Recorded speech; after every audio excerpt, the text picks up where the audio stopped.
नमस्कार दोस्तों। आज डेट है 23 अप्रैल 2020 और हम लोग इस डिस्कशन में इंडियन एक्सप्रेस, हिंदू और पीआईबी के आर्टिकल को एमसीक्यू के फॉर्मेट में डिस्कस करेंगे। तो आइए अपना डिस्कशन स्टार्ट करते हैं। फर्स्ट क्वेश्चन है, विच ऑफ द फॉलोइंग इज या आर अ जेनेटिक डिजीज। तो कौन सा जो इनमें से डिजीज है वो एनिमल के थ्रू होता है। Tuberculosis, swine flu, third bird flu, fourth Ebola and fifth कोविड-19। आपको करेक्ट ऑप्शन को चुनना है। कोड दिया हुआ है आपको नीचे। Your options are A 4 and 5 only.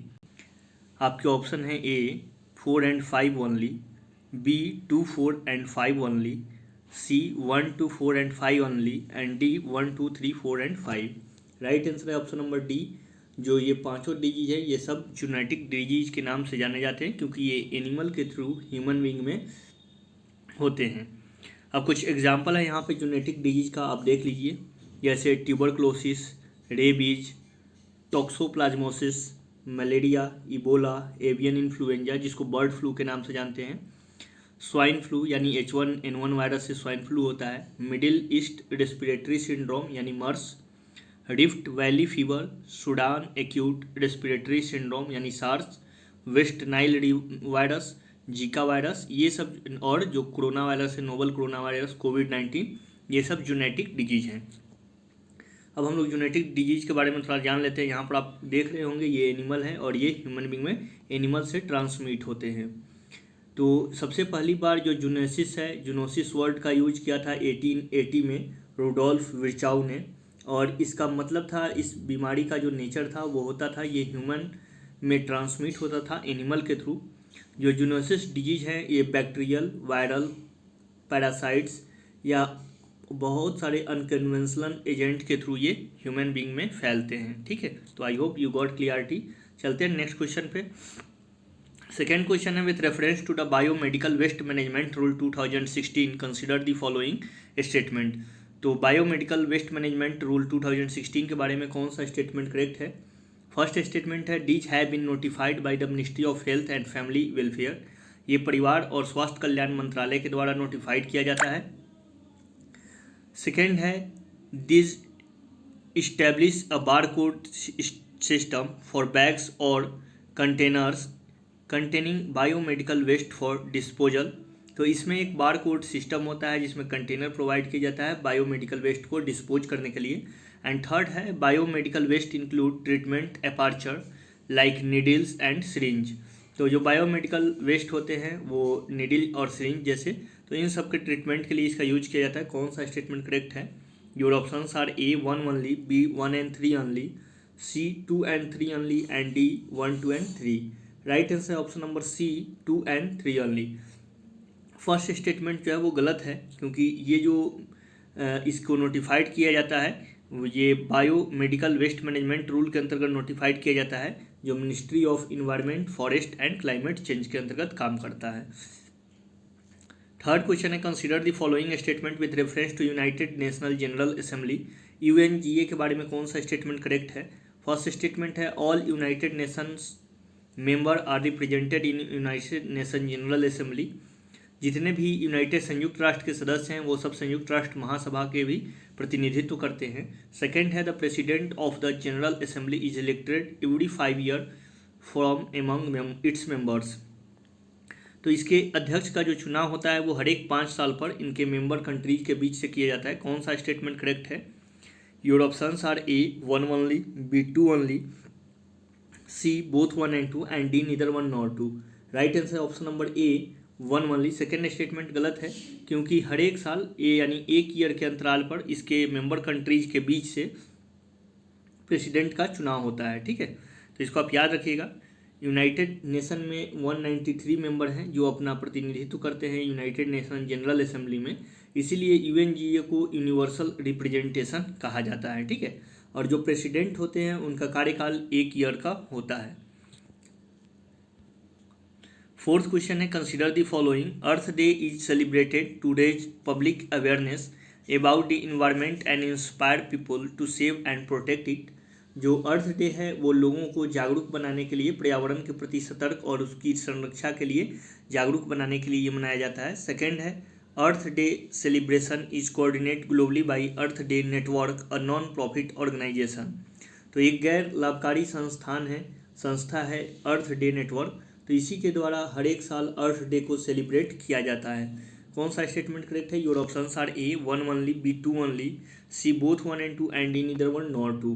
तो राइट आंसर है इसका option number C, both 1 and 2। दोनों स्टेटमेंट जो है वो करेक्ट है। फिफ्थ क्वेश्चन है with reference to Brent crude oil consider the following statement. तो ब्रेंट क्रूड ऑयल के बारे में कौन सा स्टेटमेंट करेक्ट है? फर्स्ट है Brent crude oil is extracted from the field near the south north sea. तो उत्तरी सागर के पास जो ऑयल फील्ड है वहाँ से ब्रेंट क्रूड ऑयल को एक्सट्रैक्ट किया जाता है। सेकेंड है it has a lower sulphur content than the West Texas Intermediate. तो इसमें जो है सल्फर कंटेंट की मात्रा कम होती है WTI के तुलना में।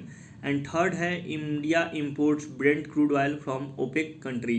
इंडिया अपना ब्रेंट क्रूड ऑयल जो है वो ओपेक कंट्री से, organisation of petroleum export country यहाँ से लेता है। कौन सा स्टेटमेंट करेक्ट है? Your options are A 1 only, B 1 and 3 only, D C 2 and 3 only and D 1 2 and 3। Second statement गलत है, इसलिए आपका राइट आंसर होगा option number B 1 and 3 only, क्योंकि सल्फर का कंटेंट जो है वो WTI में सबसे कम होता है। ठीक है, तो आप यहाँ पर देख सकते हैं जो ब्रेंट क्रूड ऑयल है ये एक्सट्रैक्ट होता है नॉर्दर्न सी में, सीटरलैंड जो एक आइलैंड है और नॉर्वे के बीच में। तो इस फील्ड से इसको एक्सट्रैक्ट किया जाता है। वेस्ट टेक्सास इंटरमीडिएटी जो है उसमें लोएस्ट सल्फर कंटेंट होता है 0.27%, जबकि ब्रेंट क्रूड ऑयल में 0.37% होता है। इसीलिए वेस्ट टेक्सास इंटरमीडिएट जो है उसको स्वीटर बोला जाता है, वो स्वीटर क्रूड ऑयल उसको बोला जाता है। ठीक है, इंडिया जो है अपना ब्रेंट क्रूड ऑयल इंपोर्ट करता है ओपेक कंट्री से, और ब्रेंट क्रूड ऑयल जो है वो बेंचमार्क प्राइस होता है ऑयल प्राइस का। ठीक है, सिक्स्थ क्वेश्चन है a mobile application named Shyam has been developed by which of the following municipal corporation under smart city mission to effectively track the home quarantine citizen and ensure that they are staying and home. तो एक mobile application launch किया गया है श्याम। ये किस municipal corporation के द्वारा launch किया गया है? स्मार्ट सिटी मिशन के अंतर्गत, ताकि जो लोग हैं वो अपने घर पर क्वारंटाइन कर रहे हैं या नहीं इसको देखने के लिए। आपके ऑप्शंस हैं A Pune, B Mysuru, C Chandigarh and D New Delhi. Right answer है ऑप्शन नंबर ए पुणे। ठीक है, तो आप यहाँ पर देख सकते हैं इसमें 3 कलर में इस ऐप में दिखाया जाता है, red, Amber and green. Red signify करता है कि पर्सन जो है वो लॉन्गर ड्यूरेशन के लिए घर से बाहर निकला था। येलो सिग्निफाइज करता है लिमिटेड मूवमेंट को, कि जो पर्सन था वो अपने सीमित काम के लिए घर से बाहर निकला था। जबकि ग्रीन सिग्निफाई करता है कि जो पर्सन था वो अपने घर में ही क्वारंटाइन रहा है। ठीक है, सेवेंथ क्वेश्चन है who among the following has been recently appointed to USA top science board by the president Donald Trump.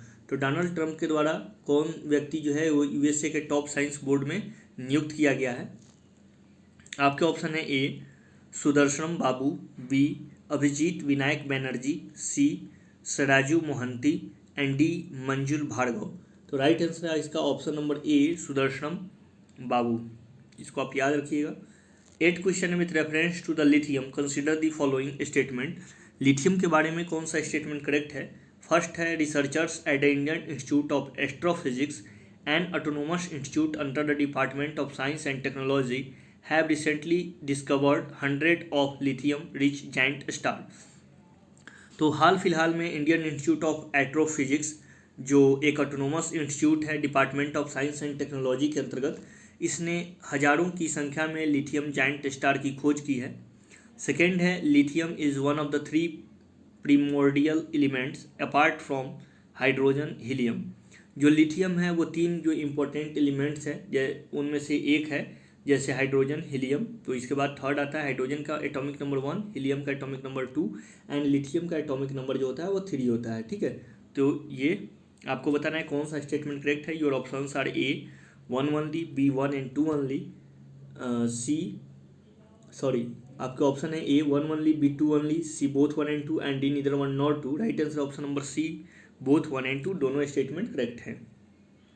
9th question है with reference to violence against health care worker consider the following statement. तो जो health care worker के against आप देखे होंगे कि इंदौर में हिंसा हुई, इसके बाद में बरेली में हिंसा हुई, जगह जगह पे हिंसाएं देखने को मिल रही हैं। तो इसके रिगार्डिंग ये क्वेश्चन है कि कौन सा स्टेटमेंट करेक्ट है।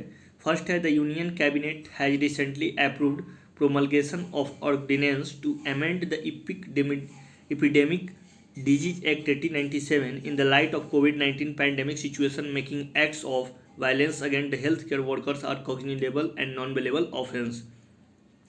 तो यूनियन कैबिनेट ने हाल फिलहाल में एक अध्यादेश को अप्रूव्ड किया है जिसमें एपिडेमिक डिजीज एक्ट 1987 को अमेंड किया गया है, और इसमें कहा गया है कि जो भी हेल्थ केयर वर्कर हैं अगर उनके खिलाफ कोई वायलेंस में लिप्त पाया जाता है तो इस अपराध को संज्ञेय और गैर जमानती अपराध की श्रेणी में रखा जाएगा।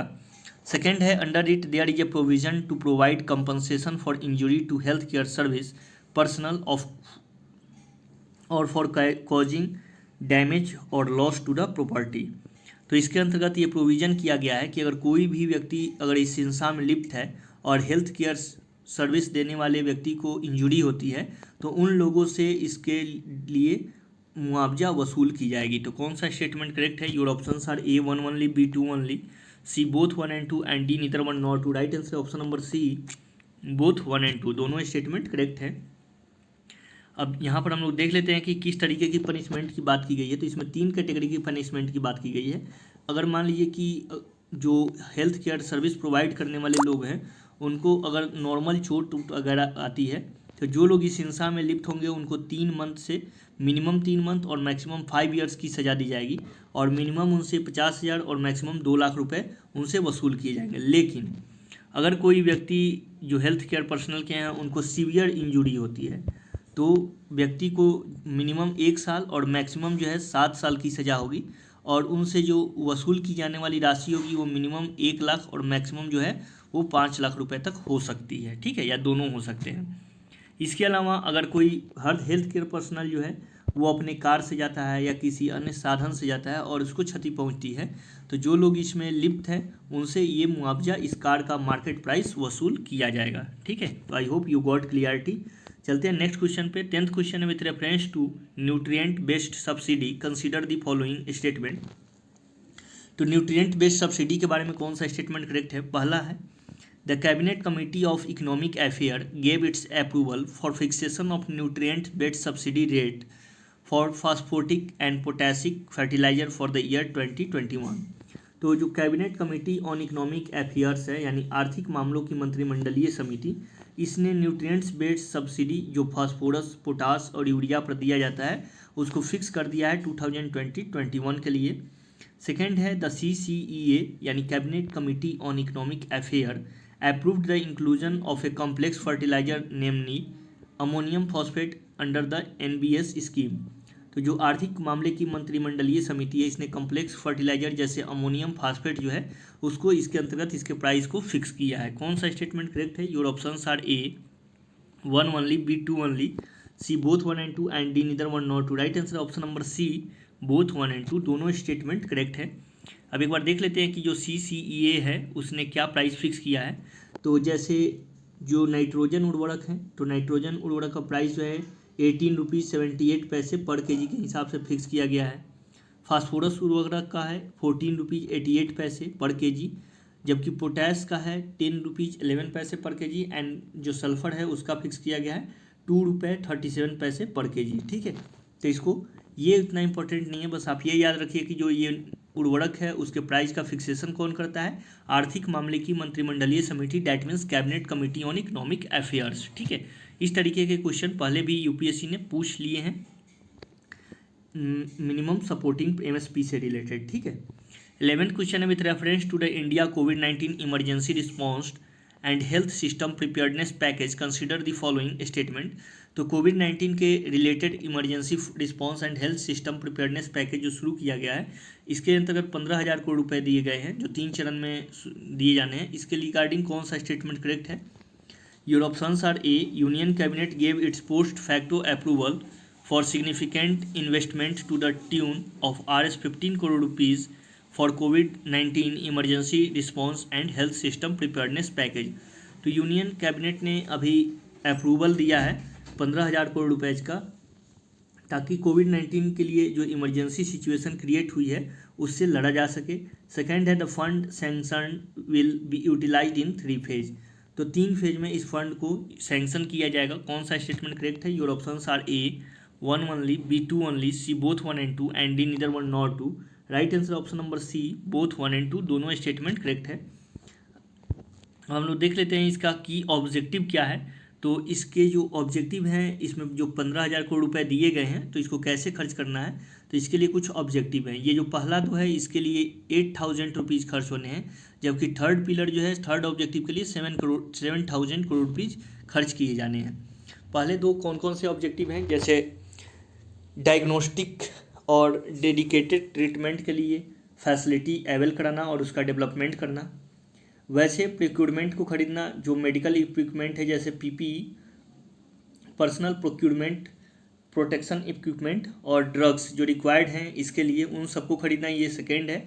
थर्ड है कि वैसे इंफ्रास्ट्रक्चर को डेवलप करना नेशनल और स्टेट लेवल पे, ताकि कोई भी डिजीज जब आउटब्रेक हो तो उसके खिलाफ लड़ा जा सके। ठीक है, ये इम्प्लीमेंट किसके द्वारा होगा? Ministry of health and family welfare के द्वारा। तो इसको आप याद रखिएगा। I hope you got clarity. चलते हैं नेक्स्ट क्वेश्चन पे। 12 क्वेश्चन है with reference to Feluda, consider the following statement. Feluda के बारे में कौन सा स्टेटमेंट करेक्ट है?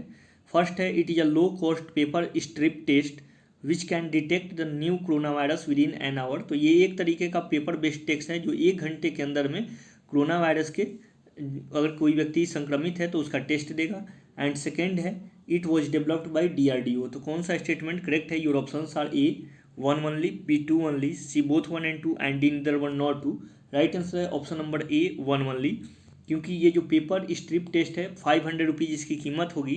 तो इसको जो डेवलप किया गया है वो scientific council of scientific and industrial research, that means CSIR, और institute of genomic and integrated biology IGIB के द्वारा डेवलप किया गया है। ठीक है, अब एक आज जो है 23 अप्रैल है, और 23 अप्रैल जो है यूनाइटेड नेशन में इंग्लिश लैंग्वेज का डे है।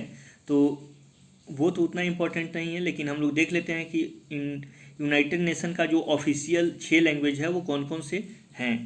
तो सबसे पहले है अरेबिक, जो 18 दिसंबर को सेलिब्रेट किया जाता है। सेकेंड है चाइनीज लैंग्वेज, इसको 20 अप्रैल को सेलिब्रेट किया जाता है। थर्ड है इंग्लिश, जिसको 23 अप्रैल को इस डे को सेलिब्रेट किया जाता है, क्योंकि इस दिन शेक्सपियर का जन्म हुआ था। एंड फोर्थ है फ्रेंच 20 मार्च। फिफ्थ है रशियन एंड सिक्स्थ है स्पेनिश। तो ये 6 जो हैं ये यूनाइटेड नेशन की मान्यता प्राप्त भाषाएं हैं, जबकि 2 लैंग्वेज हैं जिसमें यूनाइटेड नेशन का काम होता है, वो है फ्रेंच एंड सेकेंड है इंग्लिश। तो इसको आप याद रखिएगा। ठीक है, चलते हैं नेक्स्ट क्वेश्चन पे। 13 क्वेश्चन है with reference to International Girl in ICT Day, consider the following statement. तो आपको International Girl in ICT Day के बारे में बताना है कि कौन सा करेक्ट है। फर्स्ट है international girls in ICT day is celebrated every year of the 4th Thursday of April. यह जो है हर एक साल जो महीने अप्रैल मंथ की 4th वीक होती है, 4th वीक के चौथे सप्ताह में थर्सडे को ये मनाया जाता है। एंड सेकेंड है it is an initiative of UNESCO, ये यूनेस्को की इनिशिएटिव है। कौन सा स्टेटमेंट करेक्ट है? Your options are A 1 only, B 2 only, C 1 and both 1 and 2 only and D neither 1 nor 2। Right answer है option number A 1 only. Second जो है गलत है, क्योंकि ये जो है इंटरनेशनल टेली कम्युनिकेशन यूनियन के द्वारा इसको सेलिब्रेट किया जाता है। अब हम लोग देख लेते हैं कि ITU के बारे में कि इंटरनेशनल टेली कम्युनिकेशन यूनियन है क्या। तो सबसे पहले ये जो है एक स्पेशलाइज्ड एजेंसी है यूनाइटेड नेशन की, इसको आप याद रखिएगा। पेरेंट ऑर्गेनाइजेशन जो है इसका यूनेस्को है, United nation economic and social council. इसको इस्टेब्लिश किया गया था 1865 में। जो यूनाइटेड नेशन की 15 स्पेशलाइज्ड एजेंसी है तो उसमें ये सबसे पुराना है। ठीक है, हेडक्वार्टर जिनेवा स्विट्जरलैंड में है। इसका काम क्या है? तो ये एलोकेट करता है रेडियो स्पेक्ट्रम को ग्लोबली, उसके बाद में डेवलप करता है टेक्निकल स्टैंडर्ड को पूरे दुनिया में। मेंबरशिप कौन कौन से इसके हो सकते हैं? तो इसमें प्राइवेट पब्लिक पार्टनरशिप के सिद्धांत पे ये काम करता है, जिसमें अभी यूनाइटेड नेशन के जितने भी मेंबर है 193 कंट्रीज, ये सब इसके मेंबर हैं। और 800 प्राइवेट सेक्टर की जो संस्थाएं हैं, वो एकेडमिक इंस्टीट्यूशंस हैं, वो सभी इसकी मेंबर हैं। तो hope friend you like this video, please do like comment share and subscribe the channel. ये था आज हम लोगों का last question. I hope you like this video. Please do like, comment, share and subscribe the channel. Thanks for watching and thanks for discussion. Bye, have a nice day, thank you.